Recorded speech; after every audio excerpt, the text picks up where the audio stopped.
네, 지금부터 마이크로 프론트엔드라는 용어에 대해서 이야기를 할 거고요. 느껴지는 느낌이 있으신가요? 프론트엔드 아키텍처에 대한 이야기를 할 거라서 이제 개발자가 아니신 분들한테는 조금 어렵거나 아니면 지루하게 들리실 수 있을 것 같아요. 근데 다행히 보니까 개발자들 많이 계시네요. 네, 이야기는 어디서부터 시작되냐면 에자일셀에서 2017년부터 18년까지 진행되었던 넥션 프로젝트에 대해서 여기서부터 이야기가 시작됩니다. 지금 거기 참여하셨던 분들이 네, 몇 분 보이네요. 네. 혹시 저기 팀 이름 기억나요? 저희 팀 이름이 되게 재밌었어요. 미니언즈, 어벤져스, 프로즌, 저스티스 리그, 가디언즈, 니모, 그리고 엑스맨. 네, 이런 팀 이름으로 구성이 되어 있었고요. 이게 무슨 뜻이냐면 엑스맨을 제외하고 제 기억이 맞다면 엑스맨을 제외하고 API 서비스 팀들 이름이었어요. 그래서 예를 들어서 콘텐츠 API 서비스 팀, 그러니까 백엔드죠. 이름이 그때 콘텐츠가 미니언즈였나요? 이제 기억도 잘 안 나네요. 네, 그런 마이크로 서비스 아키텍처를 구현을 하면서 그 각각의 서비스 팀 이름들을 이렇게 정해서 팀밍을 하고 그리고 그 팀들이 합쳐져서 큰 대규모 아키텍처를 설계를 해서 개발을 진행하는 프로젝트였어요. 그랬죠. 근데 프론트엔드 팀 이름이 아까 보는 그 엑스맨이라는 하나의 팀으로 시작을 했었고요. 그리고 저희는 이 대규모의 프론트엔드 아키텍처를 위해서 러나라는 친구를 썼어요. 사실 알고 보니까 그리스 영어고 뭐 레르네라고 읽는 게 맞다는 얘기도 있고 근데 저희는 뭐 이게 도대체 어떻게 읽어야 되지? 하면서 그냥 러나 했던 것 같아요. 이 친구가 뭘 하는 친구냐면 이제 자바스크립트 거대한 자바스크립트 코드 베이스를 이제 나누어서 개발할 수 있도록 도와준 친구예요. 그래서 예를 들어서 아까 말했던 컨텐츠 팀, 뭐 아니면 어드민 팀 이런 팀들이 상당히 큰 코드를 가지게 될 거잖아요. 이제 그 코드를 이제 한 통에 넣는다는 걸 피하기 위해서 작은 그룹으로 나누고 그 그룹을 패키지화해서 모듈처럼 끼워 넣어서 디펜던시에 끼워 넣어서 쓸 수 있게 도와주는 친구예요. 한마디로 나눠서 작업하기 쉽게 해준다. 그래서 이 친구를 보면은 뭐 예를 들어서 보일지 모르겠는데 아까 말했던 서비스라는 폴더가 여러 개의 종류가 있고 그 하나는 패키지.json을 가져요. 한마디로 의존성을 따로 각각 가져간다는 뜻이고 그리고 하나의 패키지 JSON을 보면 디펜던시에 다른 서비스에 대한 패키지 모듈을 참조하는 형식을 가지고 있죠. 한마디로 이렇게 넣어서 쓸 수 있다. 네, 이런 걸 도와주는 친구였어요. 그래서 그때 이것을 기억해보면 일단 프론트엔드는 모노레포였습니다. 한 팀으로 시작했고요. 제가 처음에 투입됐을 때가 개발 채팅되고 한 3개월 지났을 때 같은데 그때 본 패키지 개수가 4개였어요. 그랬고 마지막에 나오기 직전에 새 봤던 패키지가 마지막으로 19개. 제 기억에는 마지막에 20개 넘어갔던 것 같아요. 그리고 물론 이때도 모노레포 한 통이 들어가 있었고 그리고 그 당시에 젠킨스에 들어가 보면 젠킨스가 정말 쉬지 않고 돌고 있었어요. 계속 작업 큐는 계속 밀리고 젠킨스는 계속 돌아가고 해서 이거 진짜 젠킨스한테 미안할 정도로 젠킨스가 정말 열일을 해야 했어요. 네, 이런 기억나시죠? 벌써 까먹은 거 아니죠? 네, 이런 코드베이스를 가지고 일을 했었습니다. 그래서 제가 오늘 이야기를 본격적으로 시작하기 전에 프론트엔드 아키텍처의 변천사에서 잠깐 살펴볼게요. 굉장히 전통적인 방식의 모놀리틱 서버 사이드 렌더링을 하겠죠? 딱 봐도 이 친구는 서버에서 프론트엔드 그 코드 HTML과 자바스크립트를 내려주고 그리고 브라우저 화면을 그리는 전통적인 모놀리틱 아키텍처에서 많은 부작용이 생겼어요. 로딩 속도 느려, 파면 깜빡여, 플랫폼 다양해지는데 성능 대응하기도 어려워지고 그래서 결국 SPA라는 친구가 등장해요. 이 친구는 서버에서 API JSON 데이터만 내려주고 그 데이터를 브라우저가 직접 조립을 합니다. 네, 브라우저가 이미 가지고 있는 다른 곳에서 받아온 자바스크립트가 HTML을 가지고 서버의 데이터를 받아서 화면을 열심히 그려요. 그래서 플랫폼에 훨씬 더 다양하게 대응할 수 있었고 빠르게 실행을 할 수가 있었어요. 근데 여기서 이제 서버 사이드 백엔드에서 뭐 리소스 격리 문제라던가 스케일업 하기도 어렵고 그리고 변경도 한 번 하려고 하면 전체 서버가 다운 뭐 돼야 되고 수정이 돼야 되고 뭐 이런 여러 가지 문제점 그리고 위험들이 생기면서 그걸 대응하기 위해서 마이크로 서비스 아키텍처가 등장을 합니다. 그렇게 돼서 이제 나누어서 기능별로 나누어서 개발을 하죠. 그러면 이제 각각의 서비스 서비스들이 각각의 API 서비스들이 자기네들이 필요한 기술을 선택해서 가지고 언제든지 다른 서비스의 눈치를 안 보고 배포할 수 있고 업그레이드도 할 수 있고 네 그런 이점을 가지고 네 이 많은 곳에서 마이크로 서비스 아키텍처가 네 인기가 많아졌죠. 그런데 이때까지도 이렇게 변화가 온 지 한참 후까지도 프론트엔드는 별 발전이 없었어요. 그냥 계속 SPA였어요. 한 통에서 돌아가고 뭐 쪼개서 관리하기도 어렵고 그래서 여기서부터 이제 또 괴로움이 발생합니다. 이 큰 코드베이스를 유지하기가 너무 어려워졌어요. 그리고 수정하기도 너무 어렵고 여러 가지 기술을 기술을 적용해보기도 어렵고 그래서 비교적 최근부터 이 프론트엔드를 어떻게 쪼갤 수 없을까라는 고민이 이제 대두되기 시작합니다.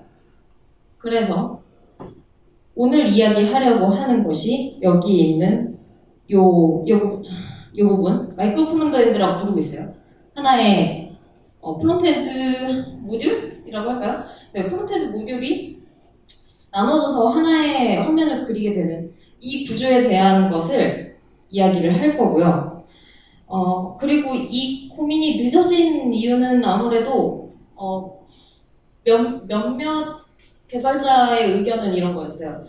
애초에 그 프론트엔드가 지금 유행을 그 SPA를 기조로 해서 유행을 한 이 시점의 형태가 쪼개기 쉽지 않은 형태예요.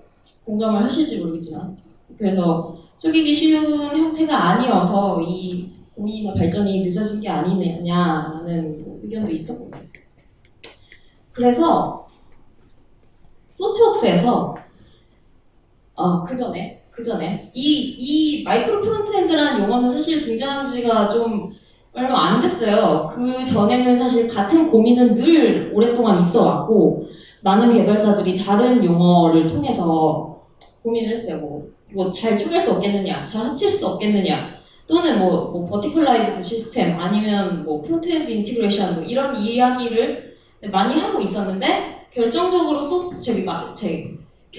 소트웍스에서 2016년 11월에 자기네들의 테크레이더의 어세스 단계에 마이크로 프론트엔드라는 단어를 정해서 올립니다. 이때부터 많은 곳들이 이제 이 단어에 대해서 기울이기 시작했어요. 그리고 정확히 1년 후에 트라이얼로 올라가요. 그게 2017년 11월이겠죠? 그리고 올해 4월에 어댑트 단계로 올라갑니다. 그래서 어댑트 단계라는 뜻은 얼마든지 필요에 의해서 적용한다. 네, 채택한다는 거예요.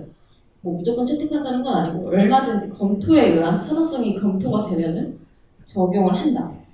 네, 그래서 요즘 나름 되게 핫한 키워드고요.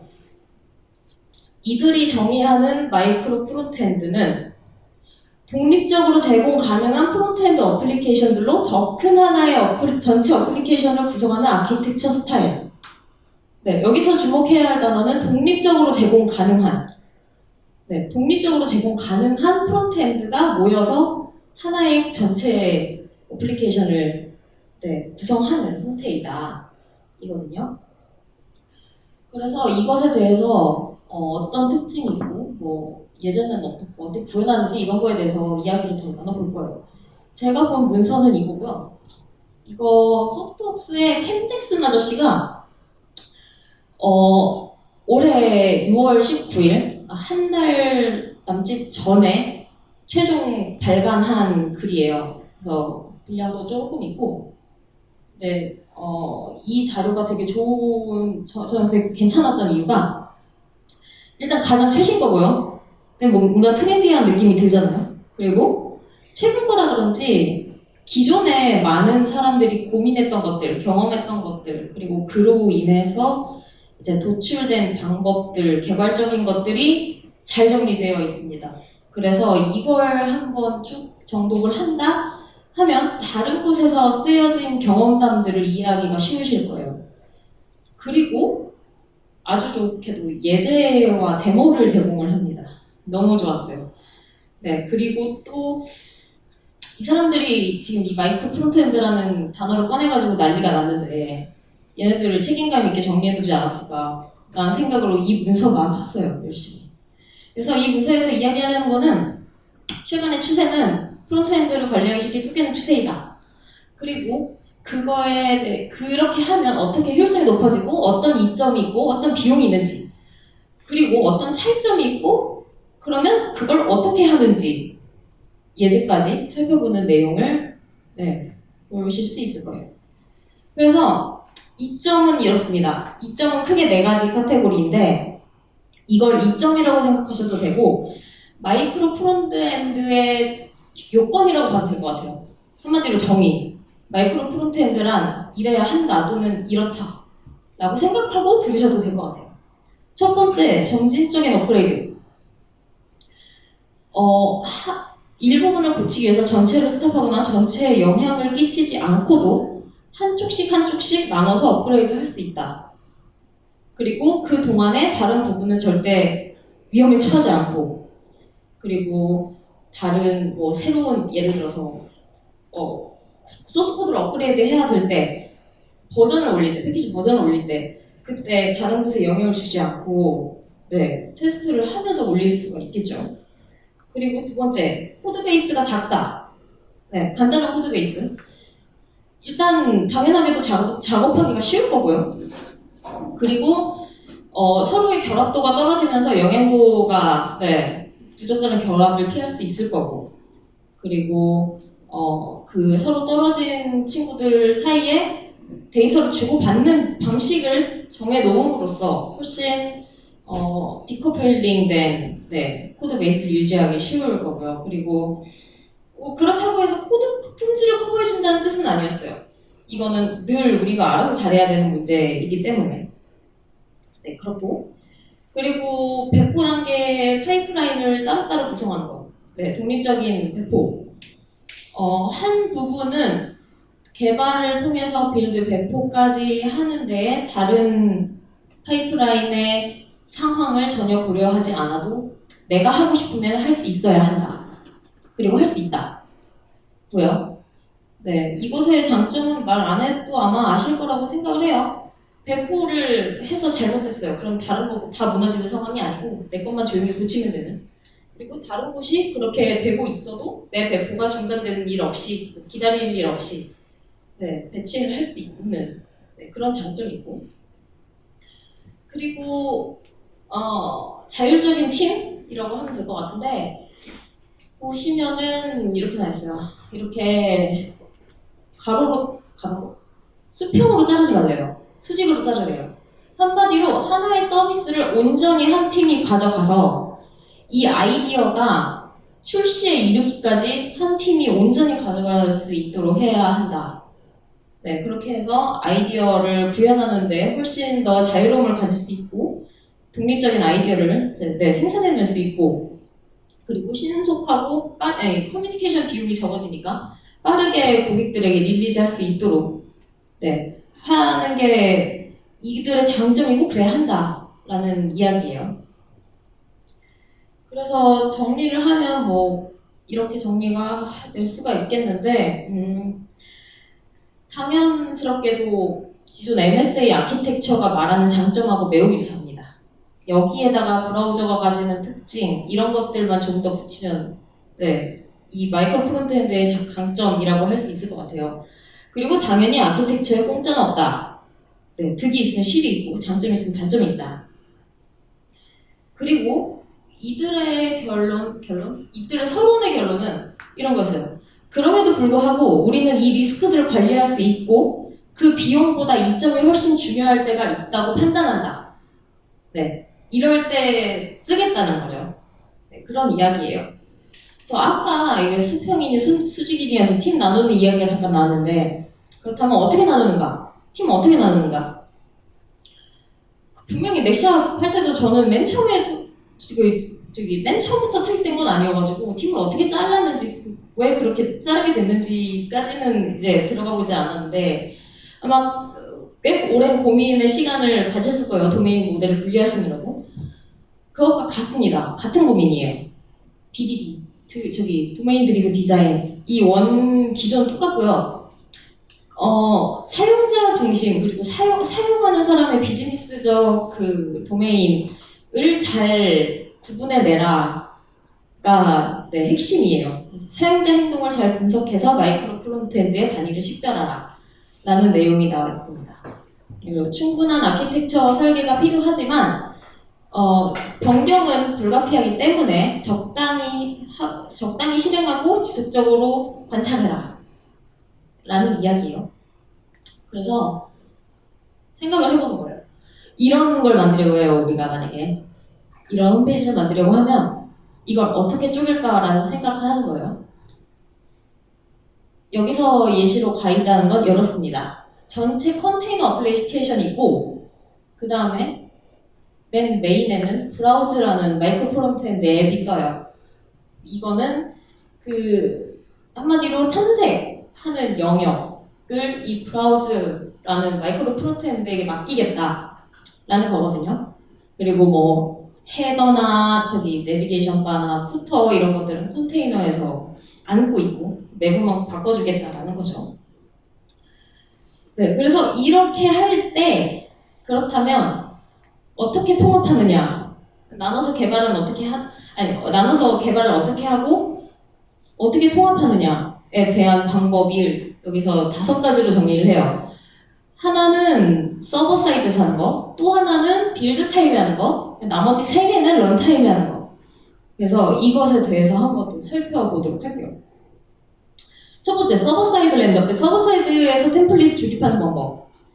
보시면 index.html이에요. 근데 여기에 include 하는 부분이 있어요.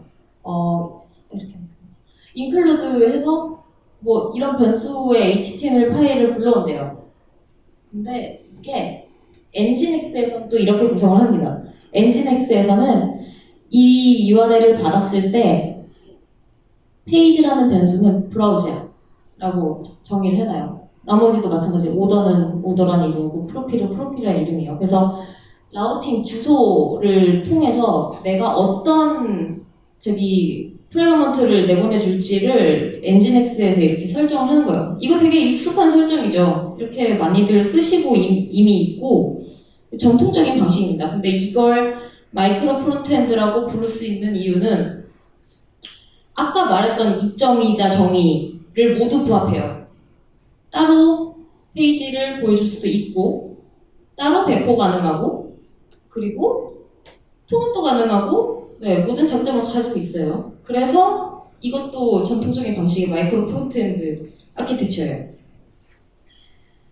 그리고 다음 빌드 타임 인테그레이션. 이거 아까 맨 처음에 러너 얘기하면서 보여드렸던 그림하고 굉장히 비슷하잖아요. 이거 딱 그 서비스 서로 참조하고 있는 그 그림이거든요. 피드미라는 앱, 여기서 말하는 그 앱에 브라우즈 레스토랑을 뭐 1.2.3으로 가져가겠다. 이것을 이제 패키지.json에 명시를 하고 이게 이제 컨테이너 앱의 패키지.json이 되는 거죠. 그래서 한마디로 이걸 빌드 타임에 합치겠다라는 건데 여기서 말하는 것은 빌드 타임에 통합을 해버리면 결국 하나의 패키지에서 변경이 일어났을 때 결국 이 전체가 다시 빌드를 해야 합니다. 그렇다는 건 아까 우리가 말했던 3번째 독립적인 파이프라인 구성이 안 된 거예요. 그래서 이 친구는 진정한 마이크로 프론트엔드 아키텍처가 아니라고 말하고 다른 방법을 써라라고 이야기를 합니다. 네. 안타깝게도 우리도 같은 고민을 해서 잘 쪼개서 개발을 했지만 이들은 추천하지 않았어요. 네.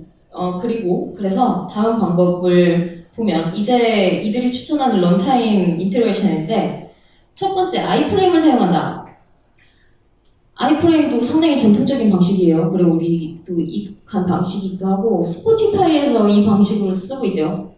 아이프레임이랑 이벤트 버스로 데이터 통신하고 해서 쓰고 있다고 합니다. 그래서 보면 이 코드 사실 별 큰 의미는 없고요. 그냥 아이프레임, 그냥 도큐먼트에 아이프레임 태그 들어가 있는 거예요.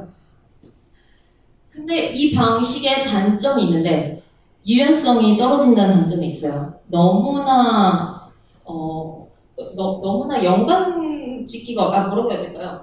데이터 흐름을 가지기가 어려워요. 너무나 격리되어 있기 때문에 너무 고수준의 격리가 되어 있기 때문에 무언가를 공유하는 데 있어서 데이터 흐름을 통제하거나 공유하는 데 있어서 조금 어려운 점이 있어요. 그래서 스포티파이 같은 경우가 이벤트 버스를 따로 쓴다는 게 아마도 제 생각에는 이제 이런 역할을 하는 뭐 메신저 같은 걸 따로 만들어서 관리를 하는 것 같아요.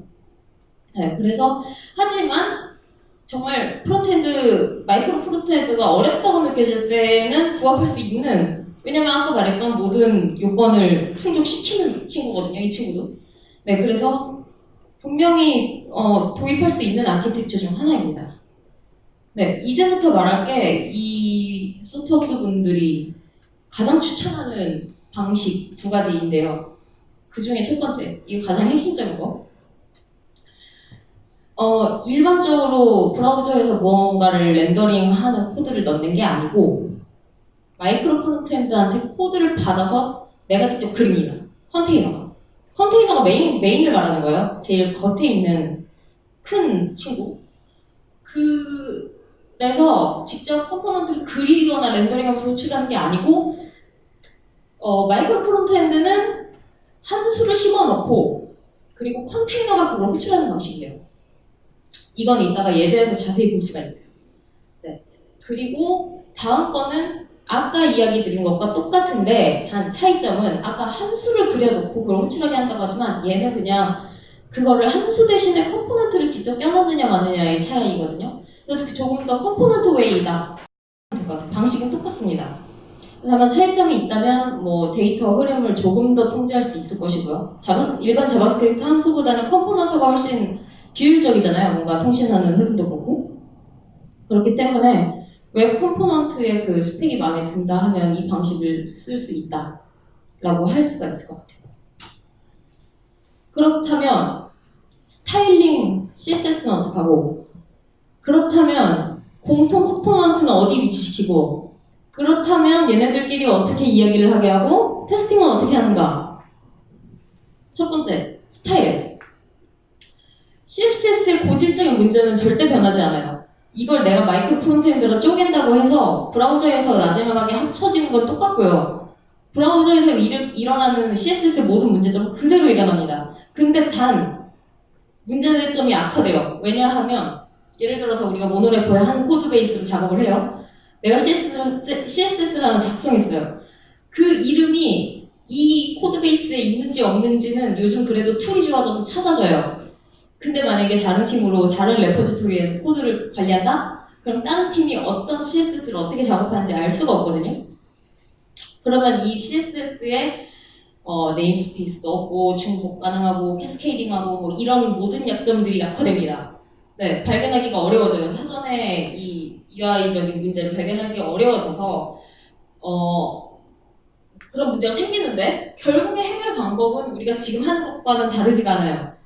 BM을 써서 통제를 하든 또 프리프로세서로 해서 뭐 묶어버리든, 그리고 요새 좀 핫한 CSS in JS, 스타일드 컴포넌트 같은 거 그리고 코드 내부에 박아버리든 해결 방법은 똑같고요. 이것은 그냥 팀 간의 커뮤니케이션이 잘 돼야 해결되는 문제입니다. 그렇고요. 그리고 공통 라이브러리, 여기서 사실 뭐 별다른 특별한 이야기는 나오지 않았어요. 그냥 컴포넌트가 제공하면 되고요. 그리고 되게 일반적인 우리를 다시 일깨워주는 그냥 바른 소리를 하시더라고요. 너무 미리 많이 만들지 마라. 어느 정도 도출되면 뽑아내라. 뭐 이게 사전에 미리 모든 걸 예측 가능할 수도 없을 뿐더러 한다고 해도 변경점이 많이 일어나니까 그냥 이게 명확히 졌을 때 뽑아내 라는 네, 이야기를 하고, 그리고 당연하게도 데이터나 비즈니스적 요소를 포함하지 않고 단순하게 UI만 그리는 멍청한 컴포넌트를 공유를 하라. 그리고 여기서 좀 재밌는, 저는 이게 되게 재밌었는데, 이 공통 라이브러리는 우리도 그랬어요. 넥샷 때도 그랬어요. 공통 라이브러리 우리 다 같이 관리하자. 이건 누구나 다 같이 책임이 있다. 다 같이 관리하자. 하지만 시간이 흘러 아무도 관리하지 않았죠. 그래서 이게 늘 모두가 라고 말하지만 결국엔 아무도가 된다. 그래서 코드를 운영하는 기술이 매우 중요한 게 공통 컴포넌트지만 그만큼 사람에 대한 매니지도 중요하다라는 이야기를 해요. 그리고 다음은 그 마이크로 프론트엔드 앱 간에 어떻게 통신을 하느냐. 네, 그 이야기인데요. 이거 되게 중요한 이야기죠, 당연히. 나눠져 있으면 이걸 어떻게 데이터 흐름과 콜백 흐름을 가져갈 것인가. 네, 첫 번째로 이야기하는 것은 커스텀 이벤트입니다. 이거 뭐냐면요, 브라우저에 그냥 함수 붙여가지고 호출하는 거예요. 브라우저에 함수, 이벤트 같은 거 등록해서 붙여놓고 다른 쪽에 호출하고 하는 거. 이거 되게 그 간접 결합이기 때문에 괜찮은 방법이긴 해요. 한데 자바스크립트가 워낙 자유롭기 때문에 이 방식을 통제하기가 좀 어렵습니다. 그래서 여기서는 이런 식으로 쓰고 저기서는 저런 식으로 쓰기가 쉬워요. 그래서 그걸 주의한다면 괜찮은 방법이고, 두 번째 방법은 리액트 같은 거, 데이터 플로우를 가진 라이브러리를 쓰는 거. 그래서 컨테이너에서 마이크로 앱으로 데이터 흐름을 전달시키고 주고받게 하는 것. 네, 그것이 두 번째 방법이었고, 세 번째는 주소 표시줄을 이용한다. 단순하죠. 주소 표시줄을 이용해서 통신해라. 그리고 뭐 리액트 같은 경우는 라우터나 히스토리 오브젝트 가지고 할 수도 있겠죠. 단순하게 정말 URL로 아까 서버 사이드에서 하던 통합처럼 URL로 뭐 파라미터 붙여가지고 전달하는 방법 이런 것도 가능하다. 그래서 뭐 어떤 방식을 쓰던 연결 상태가 지속되면 안 된다가 핵심이었어요. 그렇다면 테스트는 또 어떻게 하는가? 이것도 다르지 않았어요. 단위 테스트 각자 마이크로 프론트엔드 팀에서 잘 해라. 잘 하세요. 였고요. 근데 이걸로 커버가 안 되는 부분이 당연히 있죠. 이걸 통합했을 때. 그래서 통합이 페이지가 잘 그려졌는지에 대한 통합 테스트는 꼭 필요하다. 라고 했어요. 우리가 아는 툴들이죠. 셀레니움, 사이프러스 네, 이런 것들로 통합을 테스트하는 거 필요하다라고 했어요. 그래서 예제를 볼 거예요. 예제를 볼 건데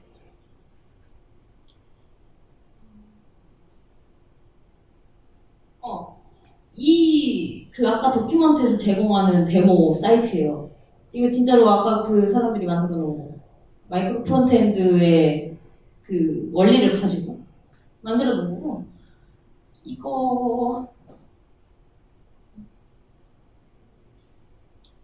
이거 코드 다운받아 놓거든요. 그래서 도대체 어떻게 개발되어 있는지 보면 좀 재밌을 것 같아서 준비를 해봤어요. 글씨 너무 작네요.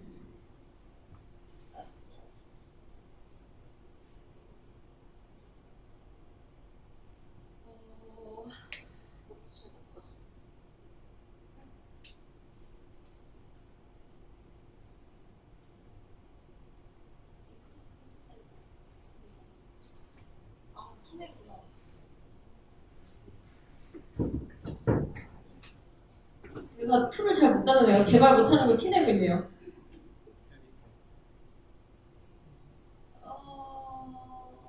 이렇게 하면 되나? 안 될 것 같은데. 장난 아니네. 어이씨! 잠깐만. 잠시만요. 이거 제가 세팅해서 올게요. 좀 쉬고 계세요. 이거 잘못 꺼드렸네. 에디터 밑에 맞아. 여기서 보니까 좀 보이네요. 폰트.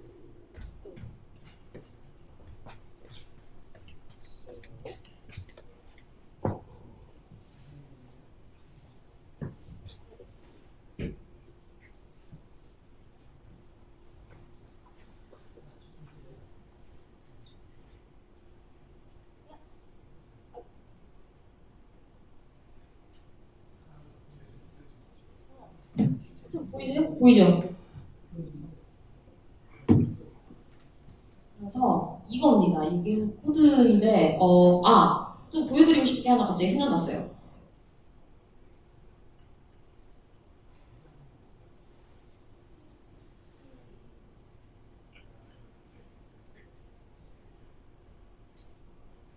이거 그 데모, 아까 보여준 그 홈페이지 데모 깃허브거든요?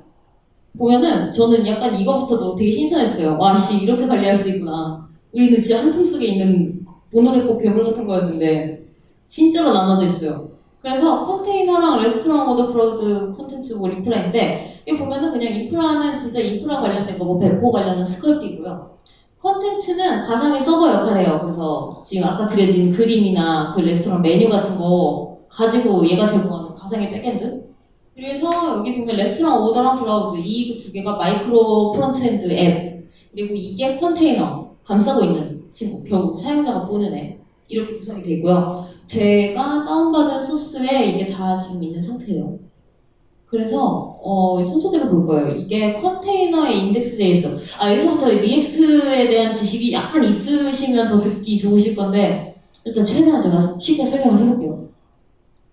맨 처음에 컨테이너 index.js가 시작점이 되는 스크립트거든요. 이거 보면은 리액트 돔의 렌더라는 함수를 추려서 화면에 그릴게라고 알려줍니다. 화면에 뭘 그리냐면요. 앱이라는 저기 컴포넌트 그려줄 거예요. 뭐 메인 컴포넌트라고 생각하면 되고요. 그것을 루트라는 아이디가 있는 도큐먼트에 삽입할 게예요. 그렇다면 이것을 포함하고 있는 HTML 뭔가 여기 이렇게 있어요. 아까 보면 루트에 삽입할 게가 여기 루트가 있죠? 여기에 삽입할 게가 될 거고요. 이게 그 아까 스크립트가 호출될 바탕이에요. 네, 이건 다시 이따가 와볼게요. 그리고 아까 내가 뭘 그릴게 했잖아요. 이 그릴게가 이 친구 보면 이런 거 필요 없고 여기서부터 보면 네, 여기가 결국 렌더링 하려고 하는 그림이고 여기 보면 뭐 리액트 객지로 감싸져 있고 헤더 가지고 있고 그리고 라우터 가지고 있어요. 라우터로 이제 브라우저 히스토리 추적하겠다는 거고 보면 라우트를 정의해놨습니다. 이 위치에서 이걸 보여줄게를 정의하는 부분인데요. 여기에서 보면 메인 패스는 디폴트 패스는 브라우저라는 친구 보여줄 거고 랜덤이라는 만들어줄 거고 레스토랑에 아이디 붙으면 레스토랑 컴포넌트를 보여줄게 라고 하는데 이 레스토랑 컴포넌트가 보면 여기에 정의되어 있습니다. 위에 바로 위에 정의되어 있는데 이게 뭐냐면 마이크로 프론트엔드라는 컴포넌트를 하나 가지고 있어요. 네, 여기서 직접 가지고 있네요. 그리고 히스토리랑 호스트 주소랑 이름 알려줍니다. 네. 그렇다면 이 녀석은 뭔가? 이 녀석은 또 어떻게 생겼냐면요. 이렇게 생겼어요. 이 컴포넌트가 마운트 되는 순간 이런 스크립트 아이디를 생성합니다. 아까 받아준 이름으로. 그래서 자신의 정체성을 알게 돼요. 생기자마자. 나는 브라우저구나 라고. 그리고 나서 뭘 하냐면 이 부분은 패스. 이 부분은 뭐 이미 있으면 내가 그냥 리턴할게라서요. 네, 넘어가 되고요. 그래서 결국 또 이어서 하는 일은 나는 내가 누군지 알았어. 그렇다면 거기서 그 누군가에게 가서 내가 받아야 할 내 자신의 주소를 주소를 알아옵니다. 그래서 나는 내 이름을 알고 있어. 이제 내가 어디에 어떻게 있는 코드인지 알아야겠어. 주소를 알아야겠어요. 그래서 주소를 알아오는 부분이에요. 주소를 가져옵니다. 그래서 주소를 알아오면은 이제 어떻게 하냐면 그 주소에 나의 스크립트가 있는 걸 알아요. 그래서 스크립트 태그를 직접 생성합니다. 그래서 src 넣어주고요. 올로드 함수 넣어주고요. id 넣어주고요. 해서 도큐먼트에 그냥 붙여요. 지금까지 컨테이너예요, 지금. 컨테이너가 하고 있는 거예요. 컨테이너가 마이크로 앱에 대한 정보를 가져와서 자기 스크립트 붙이고 있는 거예요. 네, 그렇게 해서 붙고요. 이제 이 온로드 함수에 대해서 살짝 봐야 되는데 이 스크립트가 붙고 나면 스크립트가 이미 있다는 뜻이니 그 스크립트를 호출할 수가 있어요.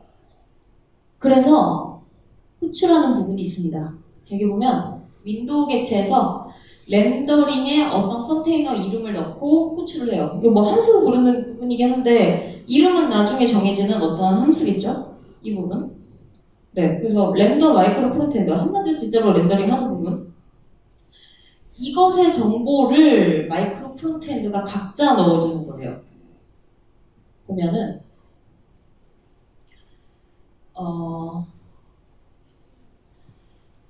자, 이거 여기 아까 윈도우.머시기 함수라고 했잖아요. 윈도우.머시기 함수가 여기 있습니다.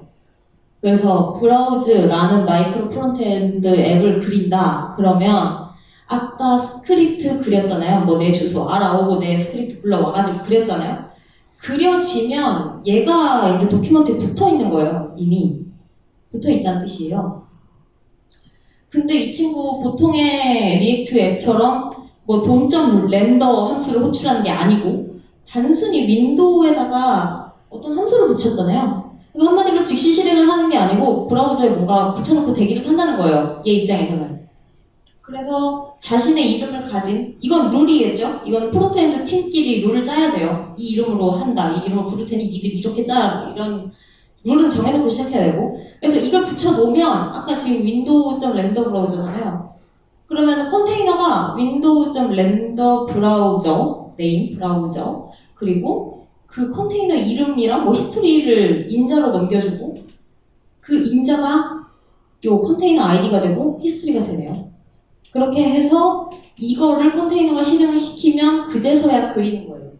네, 그제서야 그리는 거고 그리는 부분은 똑같습니다. 여기는 그냥 일반적인 리액트 앱이에요. 리액트 컴포넌트.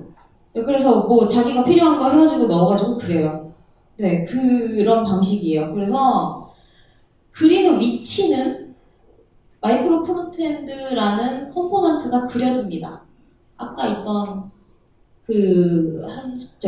컴포넌트 내부에 뭐 메인 태그에 아이디 이렇게 해서 준비를 해놓는데 이거 자리 깔아놓는 거예요. 자리 깔아놓으면 아까 얘 호출될 때 얘가 알아서 그 자리 찾아서 들어갑니다. 네, 그런 식으로 짜여 있어요. 그렇게 해서 이게 모든 화면이 한 방에 그리는 게 아니고 컨테이너가 오케스트레이션을 하면서 선택적으로 그리고 빼고 언마운트도 같은 방식으로 하고요. 네, 그렇게 해서 구성을 하는 거예요. 네, 그리고 모두 독립적으로 제공 가능하다잖아요, 전제가. 독립적으로 정말 제공 가능하더라고요. 이거 보면은 마이크로 프론트엔드 앱의 index.html인데 이거 호출하면 진짜 호출돼요. 그냥 얘만 그 브라우저 부분만 띡 떠요, 화면에. 네, 그렇게 짜여 있더라고요. 그래서 네, 리액트를 사용한 예제인데 이걸 뭐 딱히 리액트로만 구현할 수 있는 건 아니고요. 네, 얼마든지 다른 프레임워크로도 구현을 가능해요. 왜냐하면 윈도우에 전용 기체를 심어서 호출하는 방식을 썼기 때문에 그건 딱히 어떤 라이브러리에 종속적인 게 아니고 어떤 브라우저만 가능한 것도 아니기 때문에 네, 그렇습니다. 그래서 우리 살펴보던 내용을 계속 살펴보면요. 네, 뭐 이런 식으로 작동한다 하고요. 컨테이너 어플리케이션이 뭐지? 네, 컨테이너 어플리케이션이 조율을 해서 얘네들을 보여준다. 이 부분은 아까 대충 설명을 해서 넘어가도 될 것 같은데 그 커뮤니케이션 라우팅으로 해요. 여기서는 약간 아쉽게도 리덕스 같은 데이터 플로우 관련한 그런 라이브러리를 쓰고 있지 않아가지고 리액트 예시를 못 봐서 리덕스 예시를 못 봐서 아쉬운데 여기서는 웬만하면 데이터 흐름은 좀 간단하게 가져가는 예제를 짜려고 했나봐요. 그래서 브라우즈가 여기 라우팅을 히스토리 객체를 자기네들이 직접 생성하는 게 아니고 위에서 내려주는 거 받아서 쓴다. 그러면 변경이 일어났을 때 전체가 바뀌니까 이걸 송신할 수 있다. 이 방식을 쓰고 있고요. 그리고 저 이게 좀 신기했는데 공통 콘텐츠를 뺐어요. 이게 저도 되게 궁금했던 점 중 하나인데 예를 들어서 3개의 마이크로 프론트엔드 앱이 있어요. 각자 개발을 하고 있고 그리고 뭐 기술은 다른 걸 쓸 수도 있겠지만 다 같이 리액트를 쓰고 있어요. 뭐 그러면 버전 맞춰서 쓰겠죠? 딱히 다른 걸 쓸 일이 없으니까. 그러면 각자의 패키지.json에 리액트를 명시를 해놓고 그들이 각자 빌드를 할 때 리액트 패키지가 모두 각자 들어갈 거고 그러면 굳이 이게 중복으로 3개가 생기는 거잖아요. 그래서 이건 페이로드 크기가 커지겠구나 라고 생각했는데 여기서는 이런 방식을 써서 풀어냅니다. 이거 전 되게 신기한데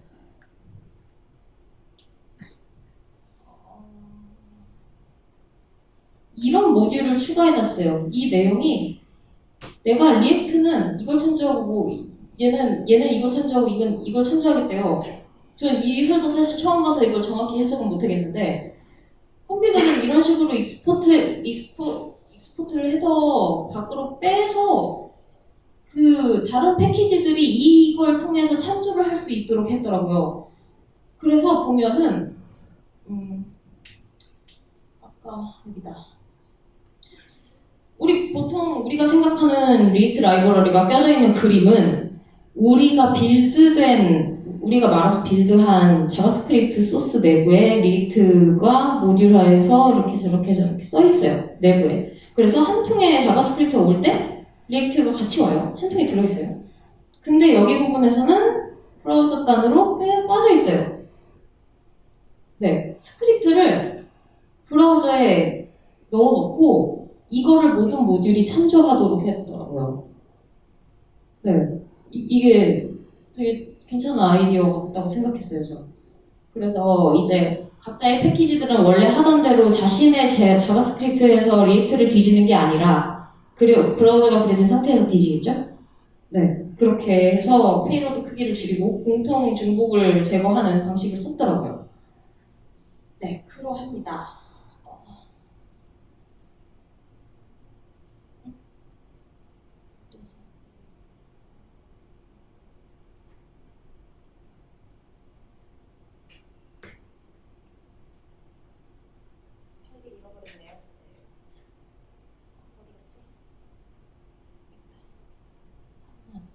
네, 그렇습니다.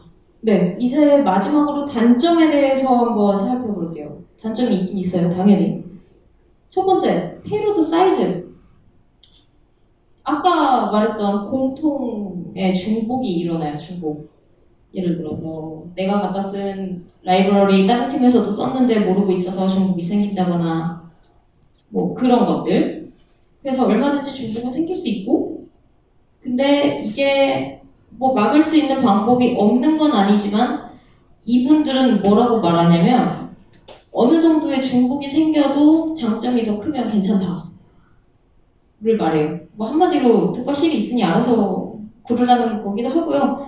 그리고 이걸 해결하는 몇 가지 방법도 제시를 하긴 했어요. 잠시만요.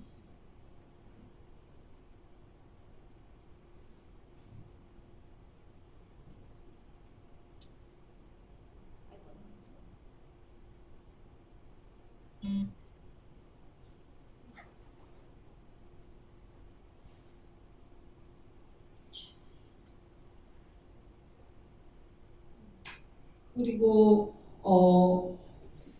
그리고 아까 맞아 말씀 못 드린 게 그 초기 페이지 로드 속도는 빨라진다라고 말해요. 왜냐하면 오너레포에 있는 모든 코드베이스를 긁어 모아서 브라우저에 한 방에 빡 하고 주입하는 게 아니고 컨테이너가 메인 화면에서는 이걸 데려와야지 라고 해서 간단하게 필요한 것만 데려와서 조립을 하기 때문에 초기 로딩 속도는 빨라집니다. 하지만 다른 페이지를 탐색할 때마다 새로운 걸 로드를 하기 때문에 후반부에 쓸 때는 다른 때보다 느려요. 처음에 다 로딩 해놓고 뭐 화면 전환하고 이러면 빠르겠죠, 뒤에서는.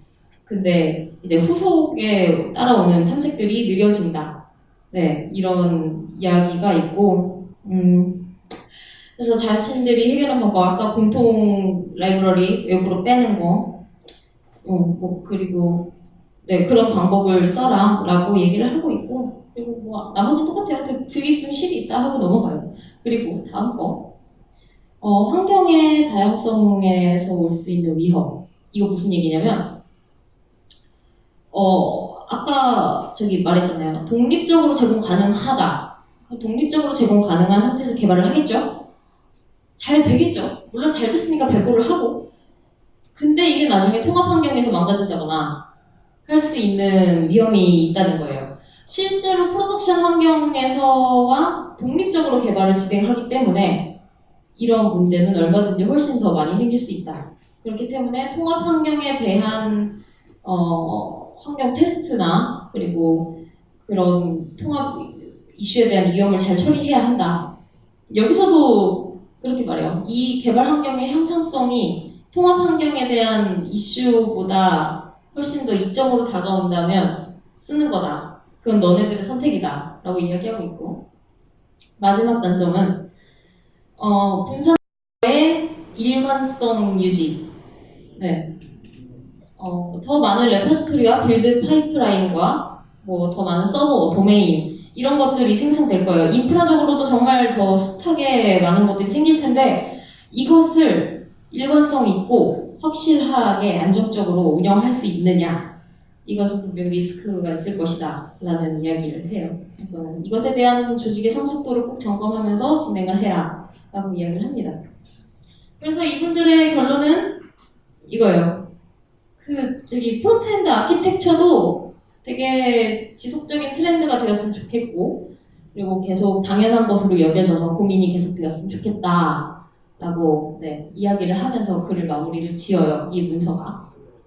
그래서 저의 생각은 이렇습니다.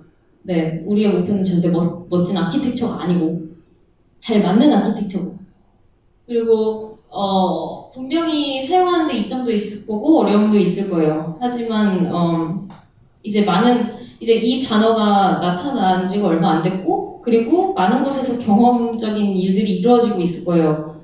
그래서 이제 우리는 그 경험을 잘 배우고 또 우리도 시도해보면서 이 아키텍처의 흐름에 동참을 해보면서 이 경험의 능력치를 키워보는 게 어떨까라는 생각을 합니다. 네, 이상이고요. 질문 있으신가요? 질문 해주세요. 있으시면. 없으시면 나중에 저 이거 아까 그 문서 번역하고 있거든요. 되게 어설프게 저 뭐 딱히 영어를 잘하는 것도 아니고 번역을 해본 적도 없는데 이 문서가 정말 탐이 나서 지금 열심히 번역기와 힘을 합쳐가지고 문서 번역하고 있는데 아마 이번 주 안으로 끝날 것 같고, 그거 미디엄에 게시하고 있으니까 나중에 링크를 보여드릴게요. 한국어로 편하게 읽으실 수 있도록. 그렇게 할 거고, 뭐 다른 질문 없으시면, 아니면 나중에 저랑 이 주제에 대해서 이야기하실 분 얼마든지 환영하고요.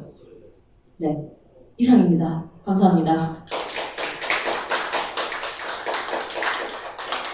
우리